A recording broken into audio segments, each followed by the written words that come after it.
I think they want to shut it down because some of them aren't ready. They're not ready or they think that they're not ready for the information that's there, or it's fear. Their fear of change, the fear of knowing all this other information that they've been able to push down for so long.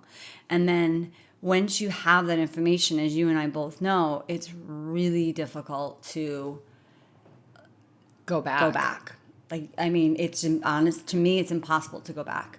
So change for a lot of people is not an easy process. They want to stay in status quo where it's comfortable and not ruffle the feathers. And especially when it comes to, now we're segueing when you said into holidays, like, we have these ideas around what the holiday should be that's been imprinted into us since we've been really young. And this is a tradition. This is what we do every holiday. Like, we buy the turkey, we do this, whatever it may be, that's your tradition. Once you start saying, okay, we're going to change that up, there's this flutter of fear that kind of can start to settle in.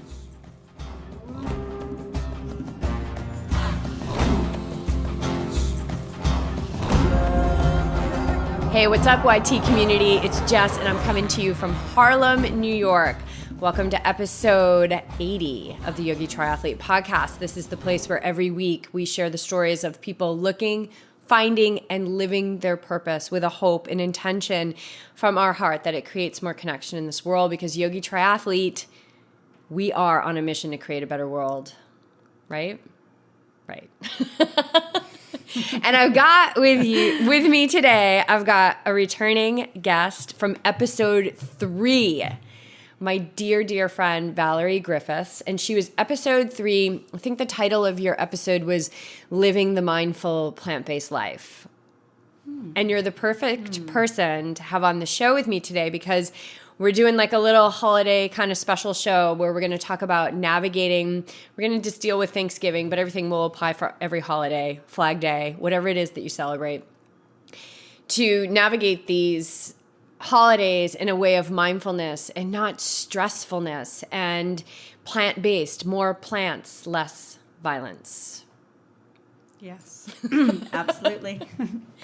So I think, so we're here in Harlem because you and I are attending the Main Street Vegan Academy. And when we finish the 6-day miracle, we're going to be certified vegan lifestyle coaches and educators. And what I've found is that the people that I've worked with plant-based nutrition, now they want to know more. They're realizing, like, oh my God, this whole plant-based thing is like, it's not hard. It's just a habit. And when you develop the habits, the process becomes easy. But they want to know more now. They want to know about the fashion industry and the cosmetic industry and, the dyes that are being used, and how else can they find more ahimsa, more nonviolence in their life. And so I know that you're holding down the plant-based fort on Aquidneck Island in Rhode Island. And what are you finding with the people that you've been talking with over these years? Well, for me, it's been, actually this December will be 2 years that I personally have been plant-based. Best decision I've ever made. And what I'm finding is that a lot of people are curious, because I think it's just where we are globally. We're kind of shifting that. There's a lot more awareness out there because of what they're seeing and hearing in the media and society, and it doesn't feel in line, I think, with a lot of our, I know with my soul, I think with a lot of other people, to continue down just this path just because we were brought up in a certain way of eating, and or a certain, there's a lot of custom, and I think around the holidays especially, that you get caught up in that. So what I'm seeing and what I'm hearing are people that are just more curious to find out, how can I start? What tools are out there? And you walk into any grocery store now, you're going to find that when it comes to the plant-based lifestyle. There's so much. There's so much out there. There's no limits to it per se any longer.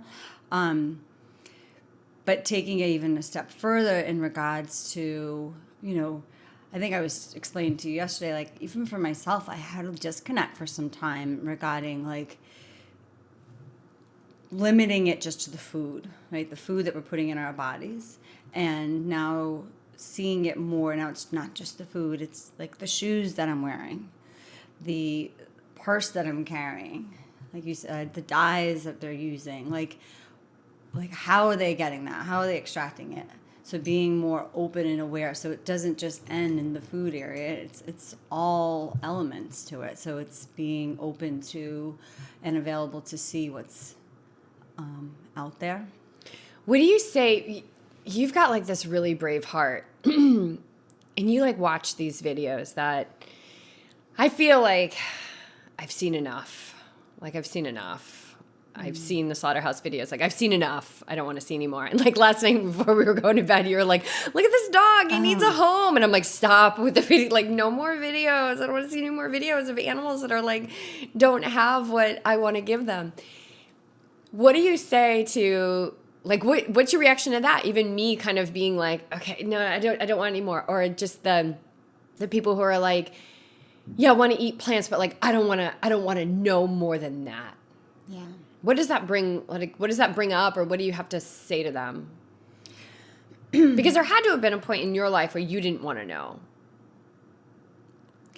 It wasn't the not knowing. I think I just was kind of like somewhat, what you don't know, you don't know. And so I was more or less like ignorant to it. Like I truly was. It was just like I had that, well, let me back up. I shouldn't completely say I was ignorant to it. I became much more, and I think I talk a little bit about this in the podcast 3, more aware of what I was putting into my bodies when my oldest, who's 16, Liam, was a baby because he had severe food allergies. So that began to open me up into just like, what am I putting in my body? Like, what are these ingredients? I remember we had to read ingredients to everything because he had so many allergies. And I started like asking questions at that point. So my questions though weren't specific to animals. It was just in general, like, what is this that's in this bread? Like, what is this ingredient that I can't pronounce? Like, and why do we need to have it in there? So I became very open and curious to that. So it's been a progression for me for, I'd say, like 15, 16 years of getting to the point of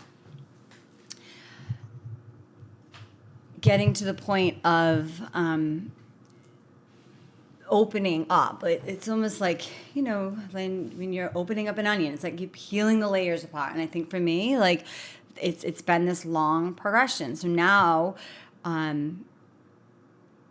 really, to be honest, Jess, it was, I think, a meeting truly with you and BJ was like, for me, the biggest first, like, you were my vegan friends. Like, prior to that, I mean, I had vegetarian friends, but I didn't have a lot of like friends that were 100% plant-based. So I was curious because of just like the way that you were living your life. And I've always been super compassionate for animals. I love animals, and the thought of hurting an animal would, like, I just couldn't imagine. But the disconnect of how that animal was getting on my plate, like, I think I've always thought like those animals were like born into this world for us to eat, for us to consume.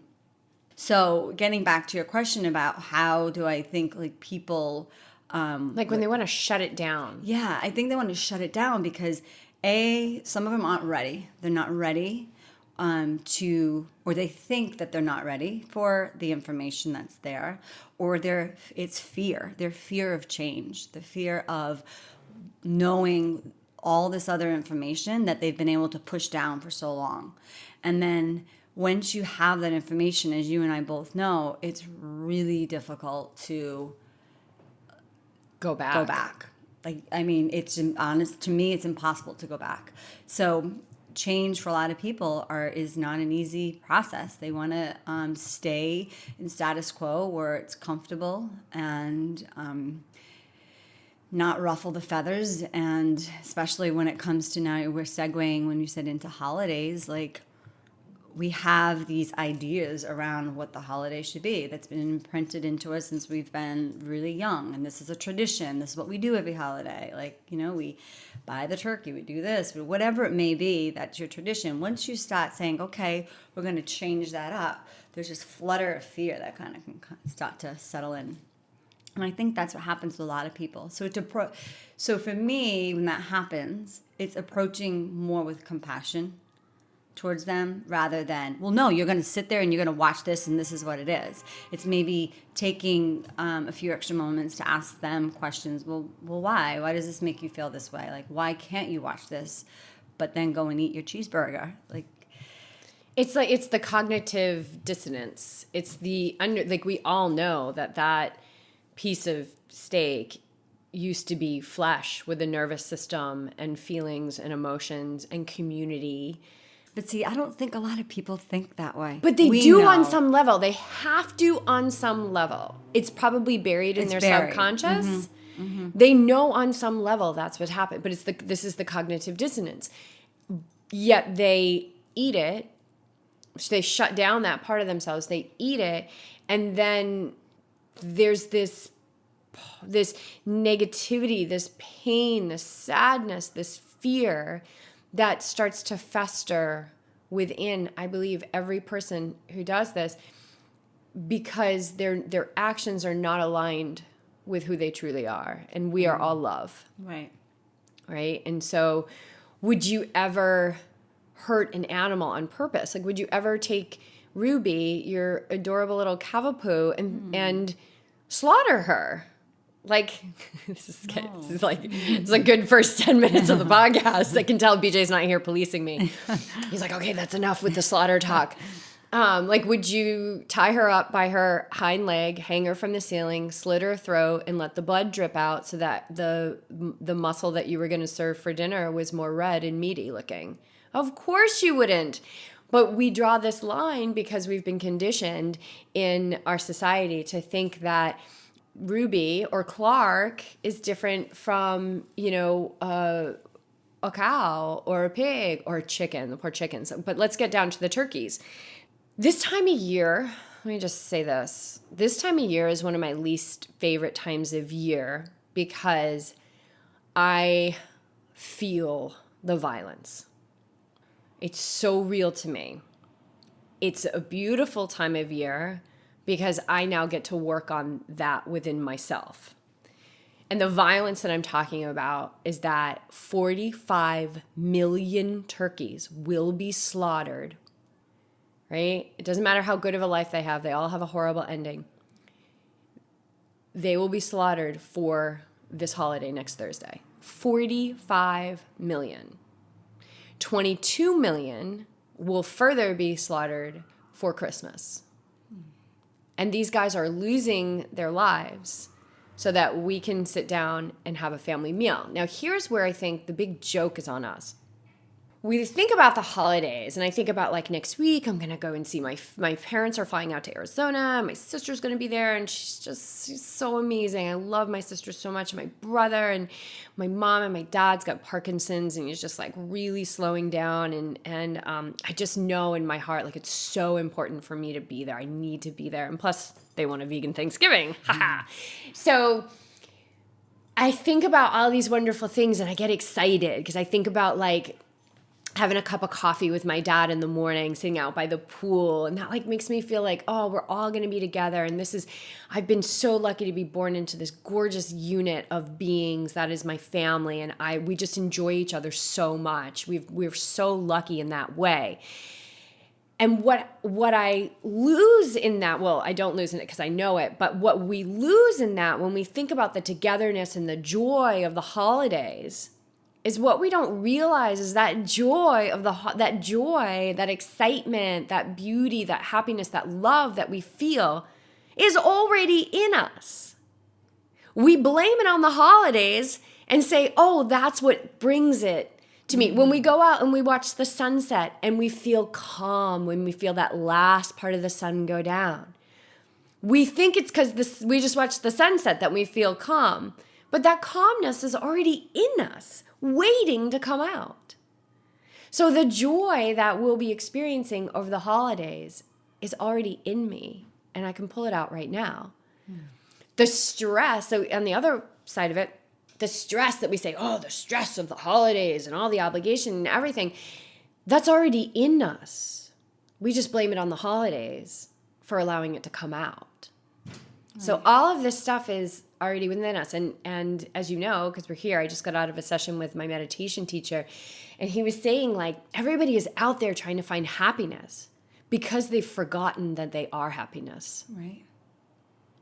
They're looking outside of themselves for what's already within. Right. And we do it, like you said, and we do it in the form of holidays, like whatever, or celebrations, like, you know, you hear it this time of year, like you said, is very exciting for a lot of people because of what they're pulling from the past, experiences that they've had that have brought that out. But if we can go into it and think of it where, as you mentioned, it's within us, and each time we sit in whatever quiet moment or meditation, knowing that it's there and we can bring it out at any point in time, not just the holiday times, like things begin to become, and this isn't negative when I say this, but more neutral. That's what it's all about, being more neutral. And so with that, I want to say that, like, if you're having turkey on your plate this Thanksgiving, that's not wrong. We're Valerie and I aren't here right now telling you that you're wrong and that the way that we eat is right. What we're saying is that what we found through our own meditation and mindfulness practices is that eating the body, the dead body of another being, doesn't make sense to us anymore. Mm-hmm. But it took us to get over that barrier of, like, pain, to see what it really was, to really see the journey of the food to our plate. So it's not wrong or right, because there is no wrong or right. It's just experience. And so if you're looking for a happy life, start looking just right within what is in front of you right now. Okay. Like, maybe that's a pint of ice cream. All right.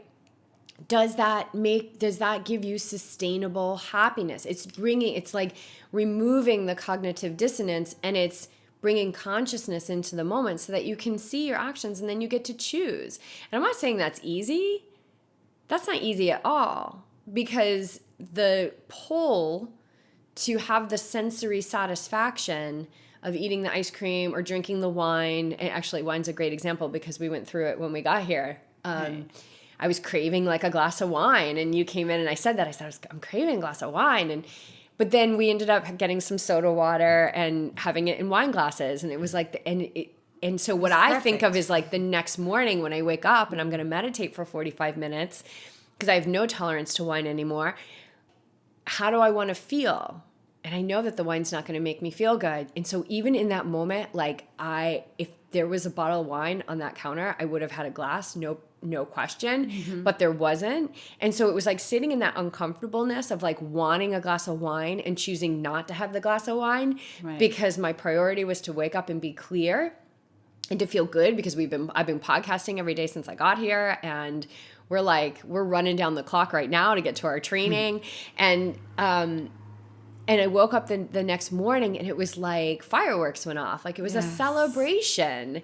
Like, oh, I'm so glad I didn't do that. So I don't want anyone to be mistaken here of what our intention is. It's not that you're right or wrong with whatever you do, but my God, you have the absolute opportunity to be awake for your choices. And I think that is your first step to this sustainable happiness, and also peace of mind, which is, I think, the highest treasure that we could have as a human being, peace of mind. Because without peace of mind, what do we have? Even if you have your health, like, I'm a very healthy person, but if I didn't have peace of mind, which I do most of the time, and that doesn't mean that I don't have things come in. Of course I do. But I have more tools now, right, to choose. But if I didn't have peace of mind, I wouldn't think that I had anything. No. You would keep wanting outside of yourself. Yeah. So does that make sense? Like, I love that idea of, like, when we watch the sunrise or the sunset, we feel that beauty, and we want it. Like, there's a part of us that are like, oh yeah, well, that's always in there. Don't blame it on the sunset. It's yours. Yeah. It's just choosing. It's Yeah. continuously choosing. Were you going to say something? No, go ahead. Okay, so I want to keep this moving along because we're just going to do a short little episode today. So 2 things that I want to touch upon is the mindfulness going into the holidays and then also the plant-based nutrition. So since our conversation with you, some things have shifted. Your husband is now totally plant-based, which I love, and that was something that he did all on his own. Yeah. After you guys watched Forks Over Knives. Yes. But now your kids, you've got like essentially 3 teenagers. Yes. And now they're all starting to eat animals again, chicken specifically. And now you're preparing it for them. So this is, we could talk like a whole hour on this subject, I think, but moving into the holidays, how are you going to be navigating this plant-based situation? Well, I think part of going through this for myself as well is also being mindful to how I'm reacting to them, because very easily I can get caught up into the preachy mom of why they should and shouldn't be eating this. But I've done a bit of that and it doesn't work. And I know that as you and I talked, like this is my journey and I'm going to lead by example, but they're all their own individual human beings that are going to make their own choices. I've committed to myself that I'm going to continue just to lead with love. And that means and I've been doing this myself now in preparing their meals.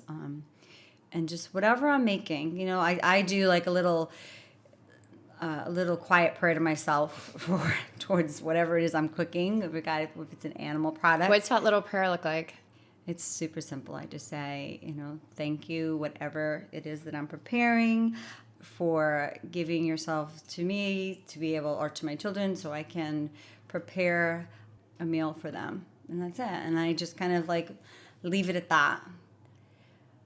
Because I know if I don't, I can go off in my mind into a million different scenarios of what I'm doing, and then it creates this bad, what does Pedro call it, shumpa within myself that just starts to kind of boil up of these feelings of disgust that I have to prepare and guilt that I actually bought this and I'm now contributing to the horrible animal. Oh God, I just sometimes I just so I have to compartmentalize it in areas where I'm okay, I'm just buying this so I can prepare food for my 3 beautiful children, that I'm going to cook a nice meal and present it to them, and there it bless is. it and be grateful for its sacrifice. Yeah. And there's something so much deeper in there for you. It has nothing to do with your kids wanting to eat chicken. It has nothing to do with anything. It has nothing to do with you being caught by somebody in the supermarket, which I think is so awesome. What if do you do that? My God, what if somebody sees me buying this chicken and I'm going to be a big fraud? No, I'm over that part of it. But yeah. There's something so much higher. Do you feel the higher lesson that you're to be learning through this? What is that higher lesson? Not being to release some control, and also to be, there's actually 3 things that when I think about this. It's the control, not knowing that I can't be in complete control of it all. Detaching from whatever the outcome is for this, and always leading with love. And it's something that I preach and I hold so deeply into my heart. You ask any friends of mine, anyone on Aquidneck Island, I think that they would say that is definitely a quality that I have. But when it comes to my immediate family and something that I can't control, where I know what's happening on the outside world for these poor animals, or what they're doing inside their bodies, because the information I know from a health area, you want to take control. I want to take control, and I want to say this is why, and this, but I know I can't. I just have to stop and then bless it and love them unconditionally, regardless if they're eating that cheeseburger or a meatball sub. So what's your Thanksgiving going to look like? Because you said something to me, which, it's you got to play the game. You got to play the game, and sometimes you got to have that game being played on your home court. And you said to me, I'm hosting Thanksgiving because I can control it better, right? And so you were just saying, like, I got to let go of control. But it's finding this balance of, like, I'm going to do the best damn job I can to help the earth, to help the animals, and to help my family on this holiday day. And I know that I have the best chance of doing that when I have it in my home court. Right. So what is that? What's kind of like your plan of attack for this? Because you're gonna have somebody's gonna bring a turkey. Well, it hasn't been completely set, but yeah. So but yeah, they're all going there. My plan is for it to be at our house, and I'm going to prepare. I'm happy to prepare everything else which will be vegan based, plant based, and what I did last year, because I hosted last year, I had just asked if you wanted turkey that you could bring it, and so my mom came and my mother brought the turkey. And I remember when she came through the door, and no one knows this, but I remember her walking through with the turkey and seeing the turkey, and I was just like, thank you, turkey, for giving yourself to us so everyone can, celebrate this day. And, for me, it's my own little prayer, my own little peace of mind to be able to do that. But I think just the recognition, so even if you're sitting down and your plate is piled high with turkey, the recognition of the sacrifice. Mm-hmm. Just the recognition of the sacrifice. It doesn't have to be this long, drawn out, complicated, like foreign language kind of prayer. It doesn't have to be anything. It's like, thank you so much for giving your life so that I can sit here with the people that I love and enjoy a meal that I love. Maybe you're listening to this and you love turkey. Well, then love it. Love the life that was given to become a part of the plate. That is, because I'll tell you right now, what we put in us becomes us. Literally, it becomes us. So why not infuse that with love? Absolutely. And it's the first, like, in saying that, for people that are listening also that want more of an idea in regards to, like, being mindful around these areas, just in doing that is the start. Right? It's so impactful. Like, never underestimate the power of a thank you. And not just like, thanks, thank you, but like the one that you feel in your heart, thank you. Yeah, absolutely. The one that you have to like have a little bit of a pause before you say it, thank you. Yeah. And how powerful that is. I would say when you're going to say it, it's almost like cheering with a glass of wine or champagne or whatever. And feeling that joy, like, yes. But you can very cheer to a cheer. I remember I was in Europe once and I was called out on it, where when you cheer, it's almost like namaste, where you look each person in the eye. So it's like cheers. And if you don't do that, you're not acknowledging. Well, it's the same thing with thank you, right? You can just say thank you.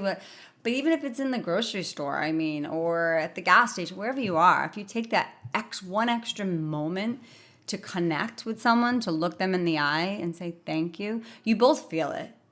You feel it. And the vibration that you're bringing to that moment is very impactful. It's so impactful. And I don't, never underestimate our impact in the world. Never underestimate that, because it's what we're creating. So I love that. So what are the other things so there's probably somebody's going to bring the body.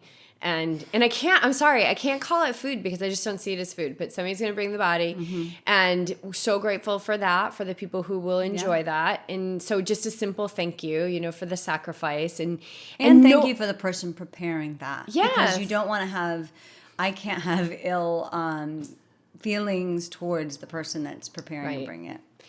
Yeah, so the gratitude of that, I think, is huge. And also just noticing, after you make that recognition of thank you so much for sacrificing your life so that I may have this beautiful meal that I enjoy so much, as you eat it, just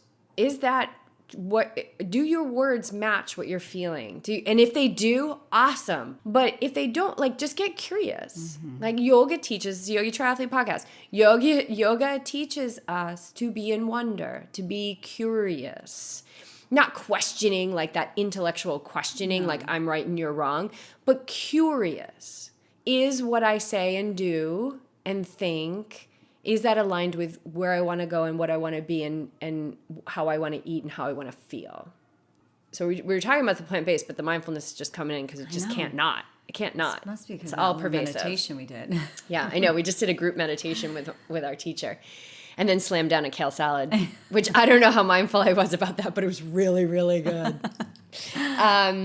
Okay, what else are you going to be making besides the turkey? Well, you just sent me some I fabulous did just send you some, recipes, and so you know what? I'm going to put those in the think you show notes should. because there's no need to keep them to myself because they actually come from Julie Pyatt, Rich Roll's wife, and like 4 years ago she put out some recipes, and so just because I'm cooking and I haven't had a lot of time, I'm like, why fix what's not broken, right? So I'm just going to use her recipes again. It's a mushroom gravy. It's a gluten-free stuffing. There's a cranberry sauce. And then I thought there was, the mashed potatoes. Mashed potatoes. Yeah, that's right. And then the Brussels sprouts aren't on there. But what I'm going to do, and I'll send you a recipe for it, but I'm also going to do a roasted Brussels sprouts with coconut bacon. And then, but I'm leaving out the liquid smoke because I don't want anything that tastes like bacon. That makes me ill. So I want to eat these Brussels sprouts. Are like my favorite. But the way I'll make the coconut bacon, because the liquid smoke is not a necessary ingredient, and I feel like it's going to be one of those things that like I have in my cabinet and I never use again. Right. And I don't like to fill my cabinet with things like that. I like to fill my cabinet with things I'm going to use. And then a cauliflower red bliss potato mash, and then we're going to have exact. Pretty much, yeah. Thanksgiving. And I'm going to make, I think it's... Are you going to do the lentil meatloaf? Oh, yeah, the lentil meatloaf. And then the Injun 2 lentil meatloaf, Yes. which is delicious. Make that. I'm excited about that. And then I'll probably do like a vegan apple crisp or something. Yes. I have a great recipe that I can forward to you. Oh, good. I think it's Minimalist Baker, but it's a great good. We'll put it apple in the crisp. show We've notes. made it a couple of times, and it's delicious. So I'm going to No put... one even knows. Coconut ice cream to go with it. Sorry. Oh, yeah. I'm going to put all those recipes. And I just went through them really fast, so let's go through it really slow. So the main dish is going to be a lentil meatloaf, which is like killer. Now, I know my sister won't eat... She won't eat lentils because she thinks they look like ticks. So I'm going to have to do something else for her.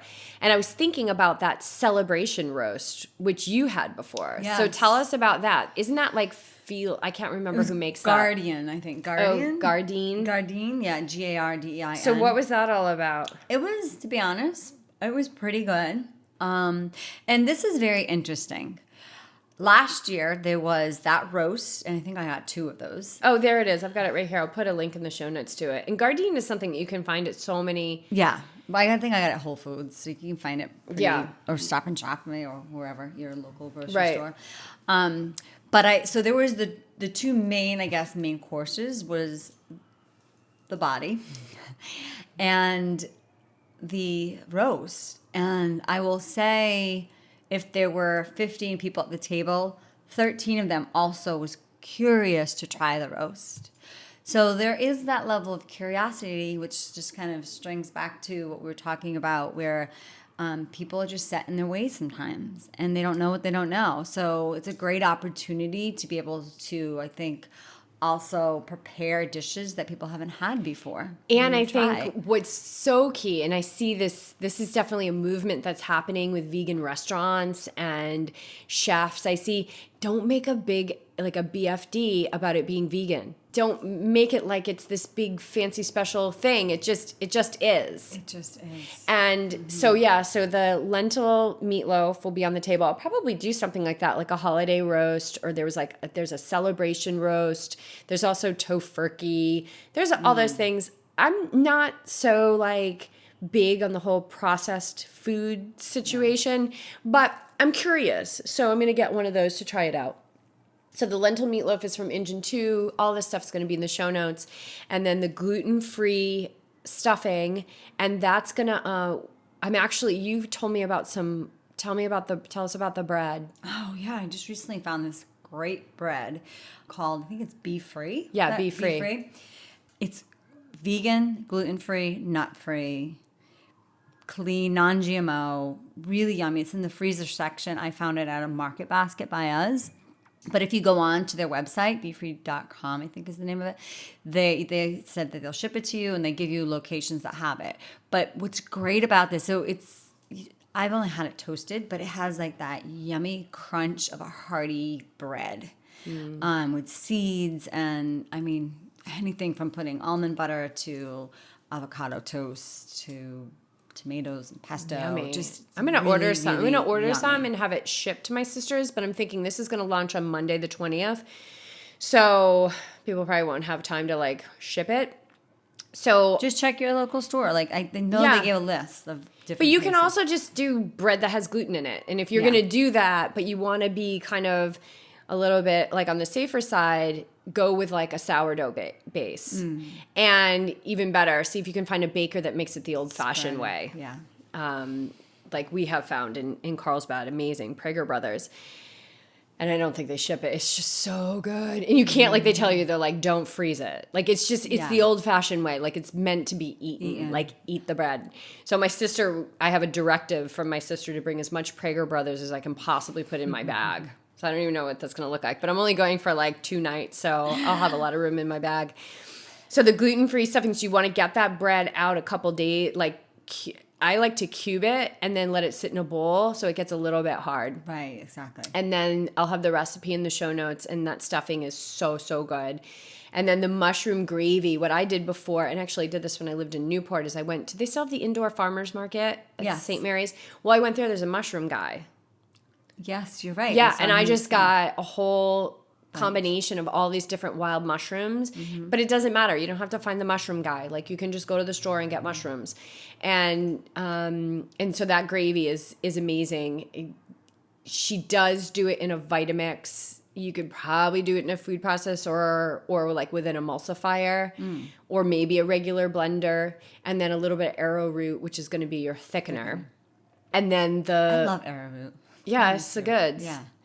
And the cauliflower mashed potatoes, so really simple way to serve up amazing potatoes that are plant-based is use Earth Balance or another butter substitute. I mean, worst case scenario, margarine, right? Because that's dairy-free. I mean, you just made a face. I know, it's not a health food. None of this stuff is, I'm not saying that I'm not saying that like. Is a better choice. Earth Balance in the red container has no soy. Oh, okay. Yeah, so Earth Balance. I know, but what if they're somewhere and they're like, all I have is a 7-Eleven? Well, then go get margarine. Yeah. Yeah. Yeah, so I mean, if you work with what you have, and then you don't judge it. That's the big thing, right? You want to keep this, you want to move from love, like you said. So I use Earth Balance. I also use Just Mayo or Veganese, which makes it super creamy, and then a non-dairy milk. So in your case, you have so many nut allergies in your family. Do you use oat milk or coconut milk? Yeah, last year I used, I think I used soy, or did I use coconut? I can't remember now, but I did. But there's so many options There's so now. many options. And those potatoes are unbelievable.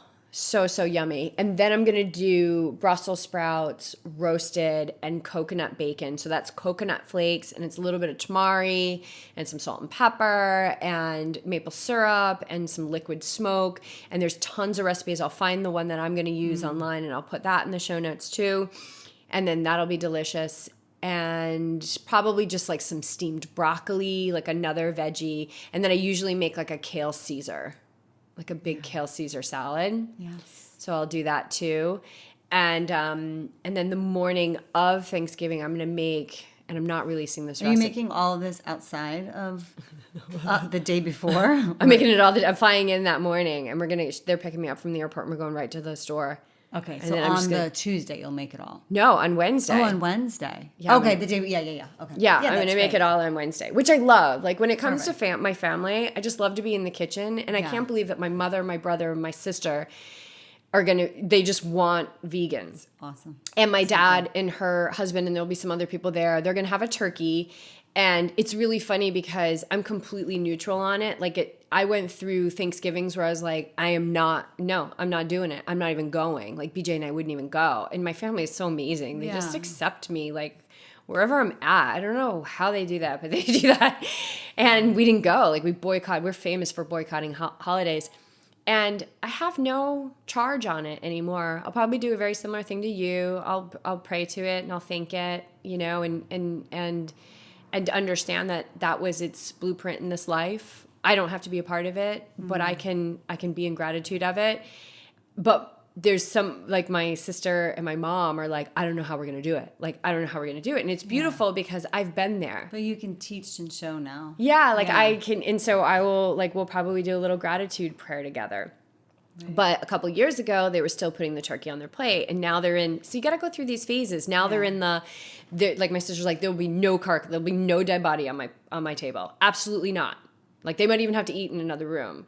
I get it. Like I've been there. And so how can I assist her if she's ready to soften that a little bit? Right. Right. And so we meet it with love. Meet it with love. And we're going to meet it with gratitude. And so grateful that we've got this problem that we have these loved ones with us that maybe want to eat something differently than what we want to eat.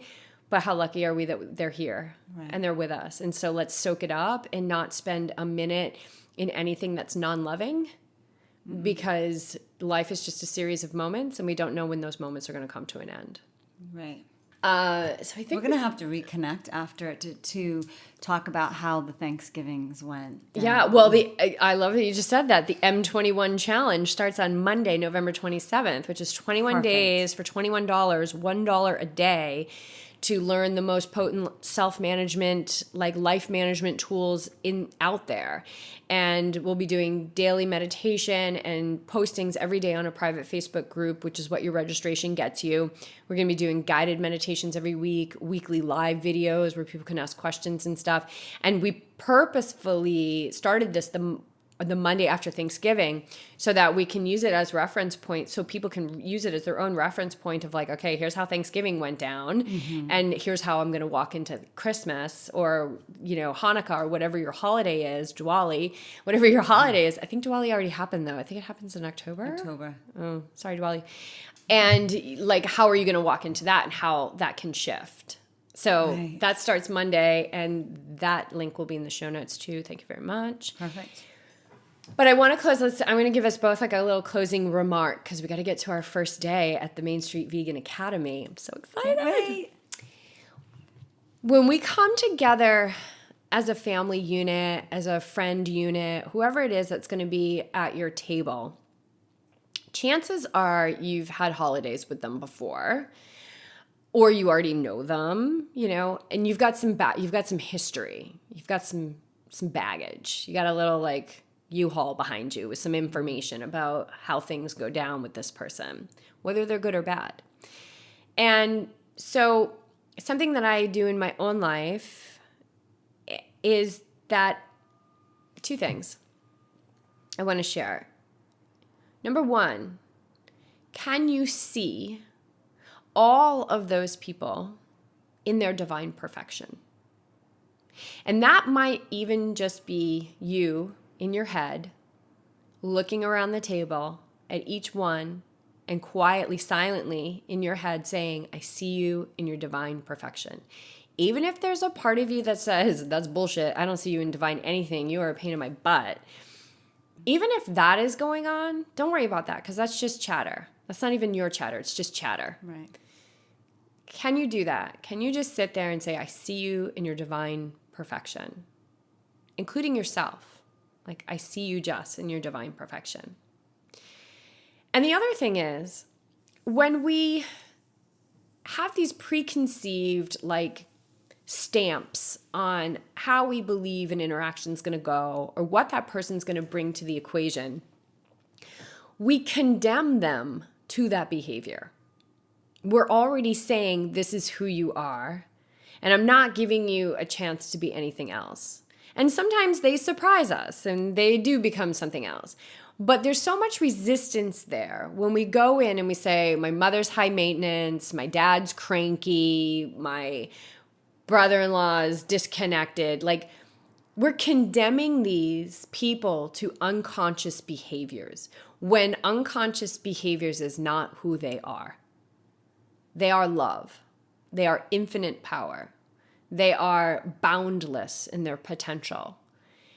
Those two things in tandem, catching yourself condemning people for unconscious behavior, even if they're acting it out, but being able to see under that and say, I see your divine perfection. I see your perfection. I see the way you're acting is not who you are. And because the holidays are so hooked into alcohol, I think it's so important because the alcohol is just the clouding, it's the numbing, it's the moving away from who we are. It's so important to be able to see through that cloud, that we are all moving in our divine perfection according to our individual blueprints in this life, and that there's no right and there's no wrong. There just is. When you were just talking, I was thinking about my family as well. I'm from a big family. I'm one of 9 siblings. So the holidays are definitely a very high energy, loud, and everyone is fighting. And this is what I've come to understand with my family. And I think what you said so beautiful, we're just finding the divine love and beauty within each of us, is because when you have that, and people are just fighting to be heard. People are just fighting to be accepted in that moment. So if you can see it for that moment, rather than, like you said, bring things from the past, in, that's these behaviors. It's not who they are. It's just a behavior that they once maybe did or still have, but it's still a behavior. It's not their divine light, their divine beauty that's within them. And you begin to soften. Everything begins to soften, and I think that love that each of us have begins to kind of start to radiate. You have to be willing to become what you already have within, and so often we feel non-deserving of that. That's perfect. That's beautiful. Beautiful way to end. So, you guys, when you feel that joy of the holiday or that moment when you're belly laughing, like understand, like own that, because that's already in you. Don't let a day on the calendar take credit for that. No. You are already perfect. And so is everybody who's around you. And so like Valerie said, just moving from a place of love. Awesome. Thank you so much. That was fun. Little holiday mindful smackdown.